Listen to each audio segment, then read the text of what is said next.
Welcome to the second lecture in Chapter 10. So today we are going to look at hybridization and valence bond theory. So hybridization, or blending of the orbitals, you can kind of relate this to dogs, which I know sounds silly, but if you take a poodle and a cocker spaniel, you get this weird dog that they call a cockapoo. I think that's a weird name for it. But anyways, this is a hybrid dog, right? It's got some aspects of a poodle and some aspects of a cocker spaniel, and so we call it, a hybrid. It's a cockapoo. Similarly, this relates. I promise it relates to chemistry. If we take, an s orbital and a p orbital, we can make these sp hybrid orbitals that have some aspects of an s orbital and some aspects of a p orbital. And this actually is going to better represent how electrons are arranged in molecules, specifically the bonding electrons, how those bonding electrons are arranged in molecules as opposed to in atoms. So, what proof exists for hybridization, right?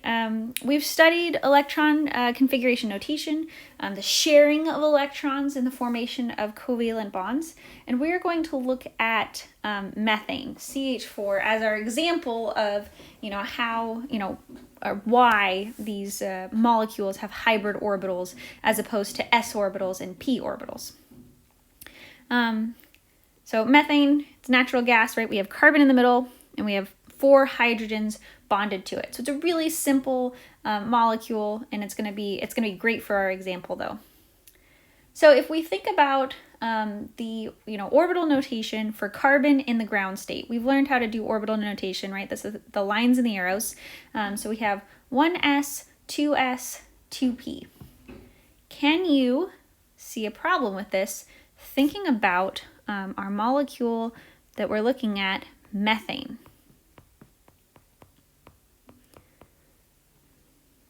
So if you can see a problem, great. If you can't see a problem, try thinking about it this way. How many unpaired electrons does this atom have available for bonding? So you should come up with, well, it looks like it has 2. Looks like it has 2 electrons available for bonding. It has 2 unpaired electrons. So carbon should make 2 bonds.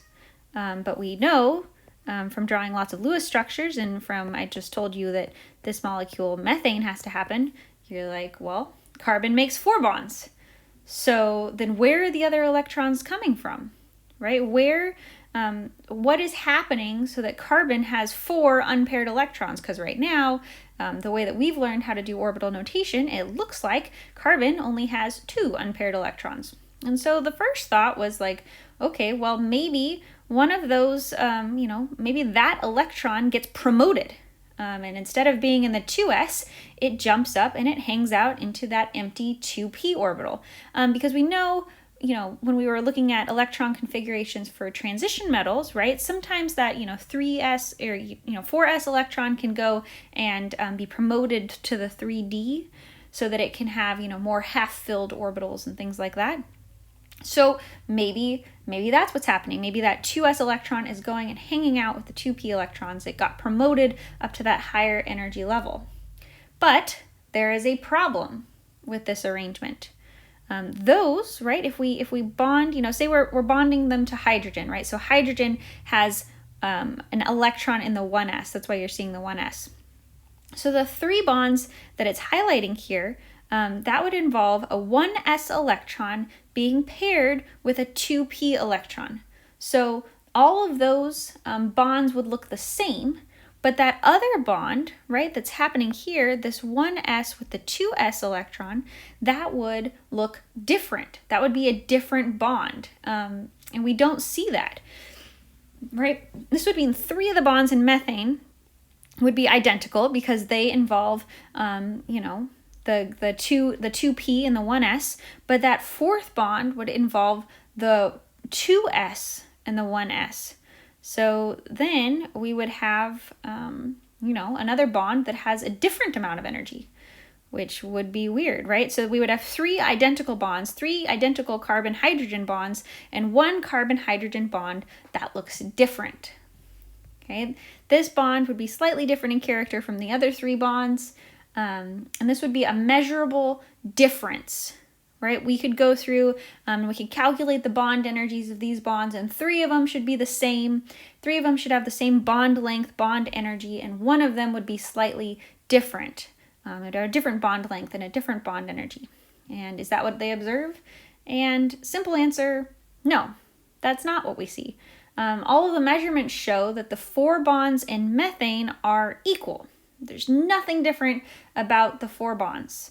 All of those carbon-hydrogen bonds are exactly the same. So we can't be promoting that electron to the 2p, because then we would have 1 in the 2s and 3 in the 2p, and we would have different bonds. So that can't be what's happening.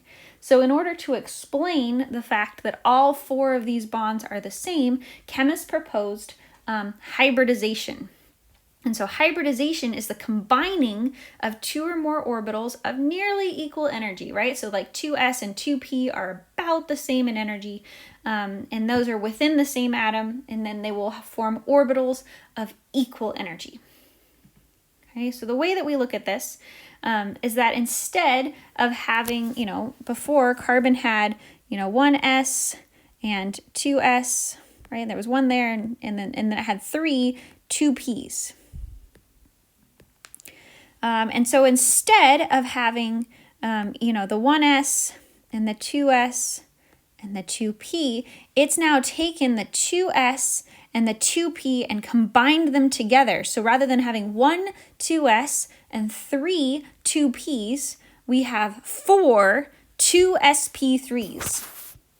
Okay, so same number of orbitals, right? Because there was 1 plus 3 p's, so there were 4 total there. So we still have 4 total orbitals, but now instead of denoting them into s and p, we make them sp3.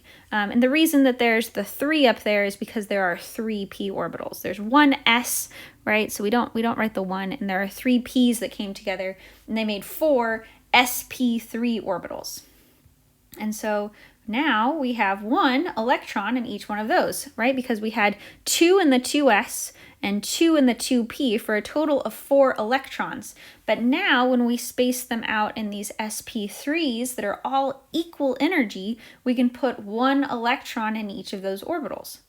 And these new orbitals have slightly more energy than the 2s, but slightly less energy than the 2p. They're going to be like right in between. They're going to be part s, part p. They are sp3. Okay, but things to point out. You still have the same number of orbitals, right? We still had, there was 1 2s and 3 2p's. So there were 4 up there. There's still 4 orbitals here. And there's still the same number of electrons. Just now, all of these orbitals have equal energy. So that carbon, if we think about, if carbon went and wanted to, make methane, it now has 4 unpaired electrons, all of equal energy, so it can make 4 identical bonds. Okay, so this is what it looks like. So we had, when carbon was by itself, it had its 2s and its 2p. But together they mixed, right, and to form these hybrid orbitals. So now instead of having 1 2s and 3 2p's, we have 4 sp3s. Make sure, so the way that I, kind of think about this is make sure that your exponents, right, 1 plus, plus 3 gives you 4, right? And there are 4 here, and it came from, 4 of them. So make sure you're not losing any orbitals ever. But so this is the sp3 hybridized carbon atom. So now it has 4 unpaired electrons. It can go make 4 bonds with hydrogen, and all of those bonds will be exactly identical. So this is the focus of today's lesson, these hybrid orbitals. Okay, but this is, all of that is like background as to why we talk about the hybrid orbitals. So this is valence bond theory. Oh, and this is going to come in the wrong order. Hang on. Let's go talk about the basic principle first. There we go. So the basic principle is that covalent bonds form when the orbitals of 2 atoms overlap. So up here in this picture, right, the 1s orbital has overlapped with the sp3 orbital from the carbon. And so the electrons are being shared in that orbital overlap. Okay, and the overlap region is always going to be between the nuclei, and it will be occupied by a pair of electrons. Okay, so this is all about orbital overlap, sharing electrons, and hybrid orbitals. So a couple things to keep in mind. A set of overlapping orbitals always has a maximum of 2 electrons. That's been true throughout, and they must have opposite spins, right? One of them must be spin up, the other one must be spin down, right? One of them will have a +1/2, the other one will have a -1/2. The greater the orbital overlap, the stronger or more stable that bond is. And the valence atomic orbitals in a molecule are different from those in isolated atoms. So that is what we saw on the previous slide, where carbon, when it's, just carbon by itself, it had, the 2s electron, and then we had the, the 2p electrons. But when we form a molecule, those atomic orbitals will hybridize, and they will form molecular orbitals that are things like that those 4 sp3 orbitals. Okay, so when they're by themselves, the atomic orbitals, those are different, right? Those are going to be s and p and things like that. But when they are molecular orbitals, they will hybridize and form these sp3 hybrid orbitals. So, like I said, the 2s, okay, so the 2s is lower in energy than the 2p, but when we hybridize them, we form, 4 identical orbitals, and they're going to be slightly higher in energy than the 2s, but slightly lower in energy than the 2p. And this is how we would draw them. Remember that s is a sphere, and our p orbitals are dumbbells, and so when we hybridize them, we get these funny looking, I don't know, they look like turkey legs or something, but the funny looking hybrid orbitals. So they look, a little different than our atomic orbitals. So they take on a different shape, they have a different energy, they are different than the previous atomic orbitals. So here's another example of sp3 hybrid orbitals. So if we think about nitrogen by itself, nitrogen has 5 valence electrons. 2 of them are in the 2s, and 3 of them are in the 2p. But in order to make bonds, right, it will hybridize these orbitals, and they will all be sp3. And so we go about it. I'm going to do this over here. So if we go about it filling in these orbitals exactly the same way we did before, right? Nitrogen has 5 valence electrons. So we go 1, 2, 3, 4, 5. We still put 1 electron in each orbital before any get 2. Okay, but now these are all equal energy, so we can do that. So this, right, this one's full. This will be its lone pair, and then it has 3 electrons available for bonding. So it still hybridizes that lone pair just to make it, equal with all of the others. Okay. Here's another example. So we have sp3 hybrid orbitals in water. So again, if we look at oxygen by itself, it's got 2 in the 2s, and then it's got 4 in the 2p because it has 6 valence electrons. But when we fill it in, if we fill in our sp3 orbitals, we put 1 electron in each before any get 2. So these ones that are, these first 2 that are filled, those are the lone pairs, and then it has 2 electrons available for bonding. Okay. So sp3 hybridization is observed in methane and water and things like that. But there are other types of hybridization that atoms can undergo, not just this sp3. One of these is sp, in which one s orbital combines with just one of the p orbitals. So not all 3 of the p orbitals, but just one of them. And so when it does that, when that one s orbital combines with the 1p orbital, we get 2 sp orbitals, and the other 2p orbitals are left alone. They remain unchanged. Those are unhybridized p orbitals. So that s orbital has just combined with one of the p. They made sp hybrid orbitals, And again, they left the other two p orbitals alone. Okay. So here's what that would look like. So if we have beryllium chloride, beryllium has an S, and a P, and it will hybridize one of the S orbitals and one of the P orbitals to make an S, two sp orbitals. Okay, so it looks like this, right? We have beryllium by itself.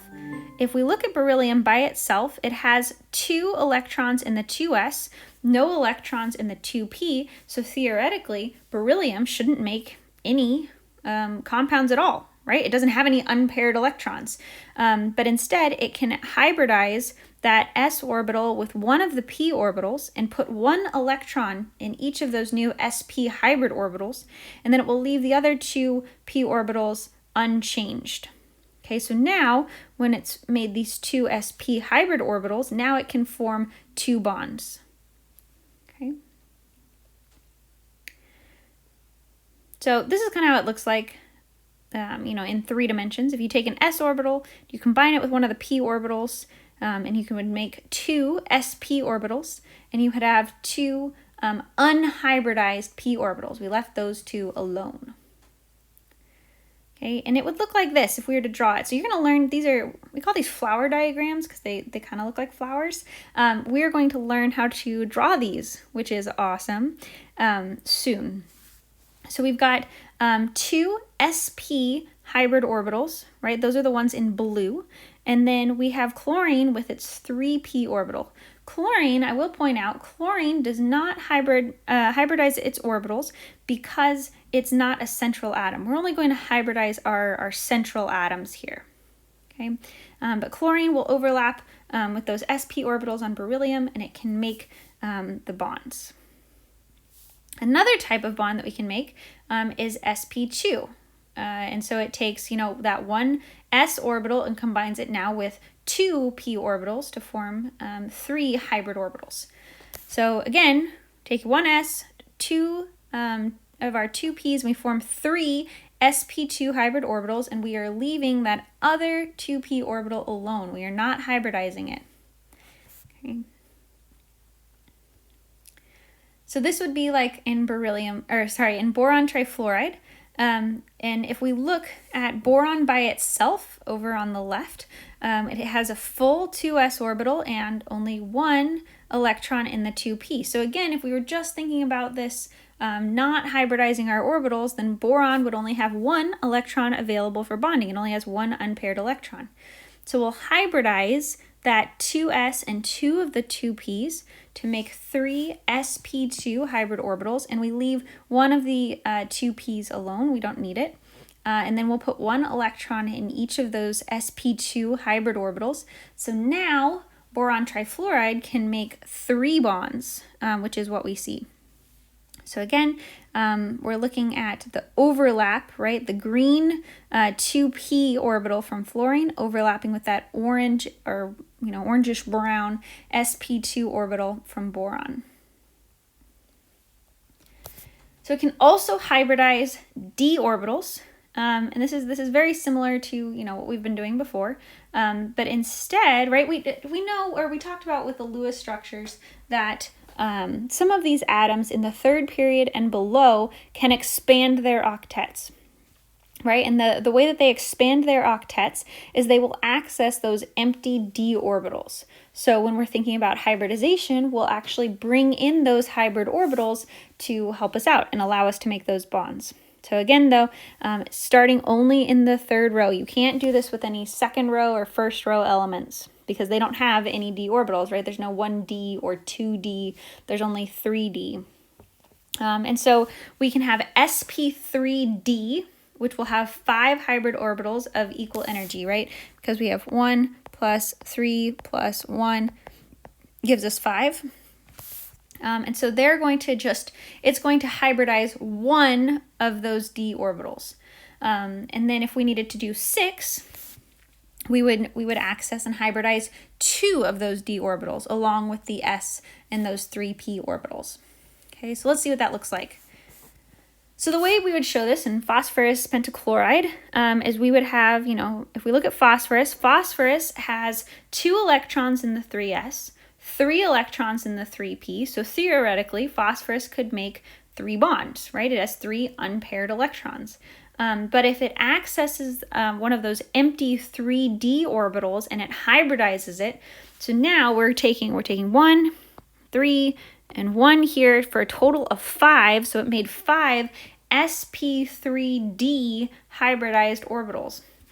And when we do that, we had 2 electrons in the 3s, 3 electrons in the 3p, so we had 5 electrons, and we spread them out in those 5 sp3d orbitals, and now we have 5 electrons available for bonding.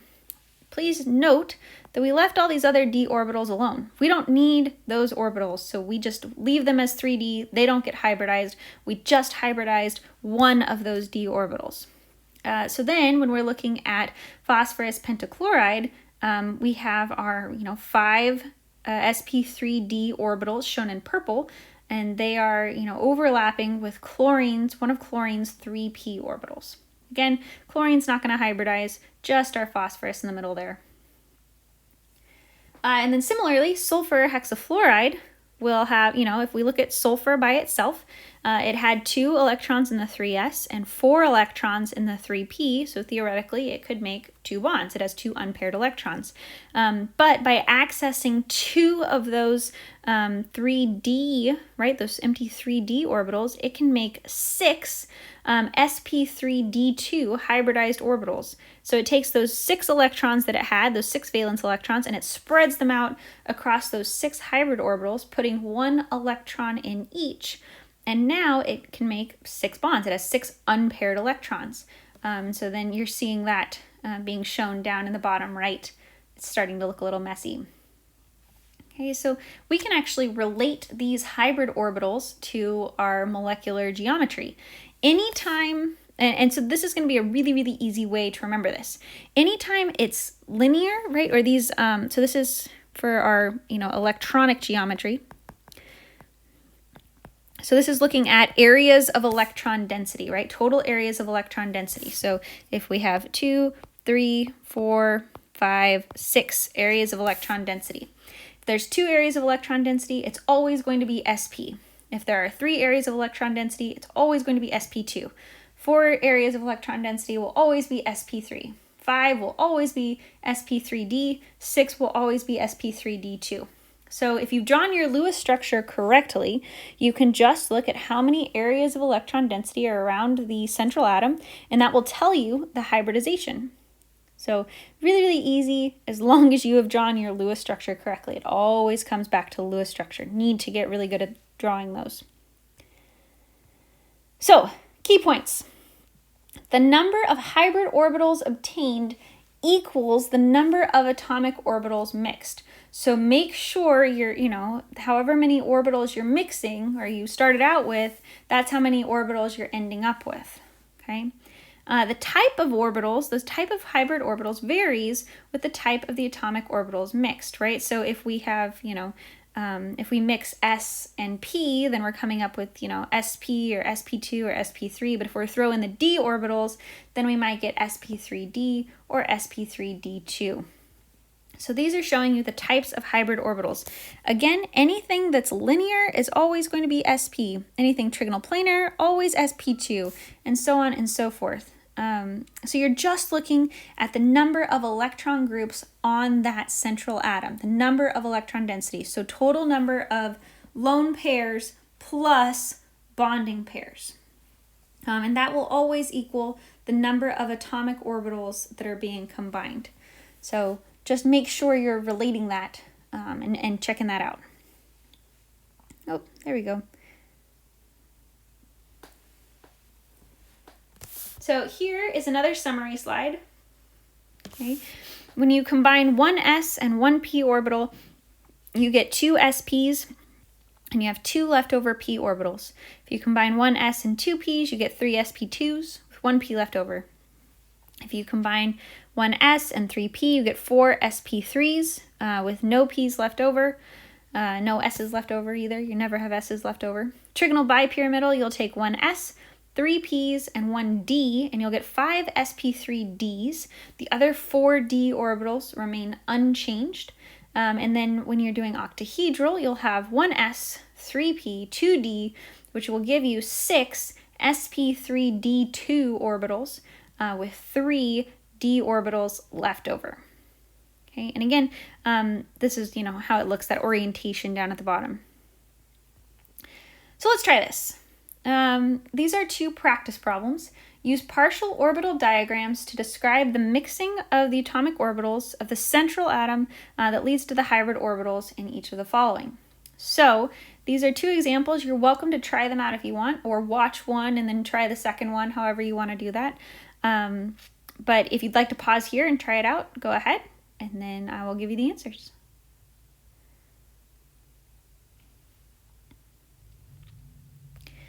All right, the first one, methanol. First step was to draw the Lewis structure.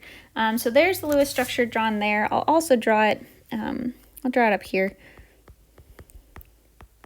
Sometimes the 3-dimensional shapes are a little bit hard to see. All right, so there is methanol, and it says, our second one, establish the electronic geometry of the central atoms. So carbon has 4 bonds going to it. It has 4 areas of electron density, 4 bonds, so that is going to be tetrahedral. Oxygen, right, we can also think of as being a central atom here. Oxygen has 4 bonds, or 4 areas of electron density. That is also tetrahedral for the electronic geometry, and for the molecular geometry, that would be bent, right? So the molecular geometry is different from the electronic geometry. Both of these, though, because there are 4 areas of electron density on both the carbon and the oxygen, both of these are going to be sp3, because there are 4 areas of electron density. So number 3 says, draw valence orbital diagrams for all of the atoms involved. So we have hydrogen, which just has the 1s, 1 little electron in the 1s. Carbon has 2s and 2p, so it has 2 electrons in the 2s and 2 electrons in the 2p. And then oxygen has, 2s and 2p, 2 electrons in the 2s and 4 electrons in the 2p. Okay, so that would be the valence orbital diagrams for all of the atoms involved. And then it says number 4, draw the hybridized orbital diagrams for the central atom. So we'll do that for carbon and for oxygen. So again, since both of these have 4 areas of electron density around the central atom, they are both going to be sp3 hybridized. So carbon is going to have 4 sp3 orbitals. And remember, carbon had 4 valence electrons here, so we're going to put 4 electrons. So we go 1, 2, 3, 4. Okay, and then oxygen, again, there are 4 areas of electron density around oxygen, so it's also going to be sp3. So we draw our 4 sp3 orbitals, but oxygen had 6 valence electrons, so we go 1, 2, 3, 4, 5, 6. So that would be the hybridized orbital diagrams for the central atoms. Let's try the next one. If you're feeling confident, you can pause here and try the other one. Otherwise, I will go through it right now. All right, next one, sulfur tetrafluoride. So first step, draw the Lewis structure. So that's what the Lewis structure looks like. Again, make sure you're always adding up the total number of electrons you have to use in your structure so that you recognize whether there's lone pairs or not on the central atom. Because if you just looked at SF4 and you're like, there's 4 fluorines bonded to sulfur, then you wouldn't recognize that there's a lone pair. So just be careful with that. So draw the Lewis structure and then establish electronic geometry for the central atom. So our electronic geometry here, because there are 5 areas of electron density, that is trigonal bipyramidal. And if you want to know the molecular geometry, this is seesaw because of that lone pair, right? So make sure you're memorizing those, working on all of that. And then it says for number 3, draw the valence orbital diagrams for all atoms involved. So for fluorine has 2s and 2p. Fluorine has 7 valence electrons, so we go 1, 2, 3, 4, 5, 6, 7. And then sulfur is in the 3p block, so it's got 3s and 3p, and it has 6 valence electrons, so 1, 2, 3, 4, 5, 6. And then it says to, and we'll also, since we know that there's 5 things bonded to the central atom, we're actually going to use the d orbitals as well. So I'm going to draw these 3d off to the right here. 1, 2, 3, 4, 5. Even though they're empty, I'm going to show them right now because we're going to hybridize them in just a minute here. Right? Because for number 4, it says draw the hybridized orbital diagrams for the central atoms. So sulfur is our central atom.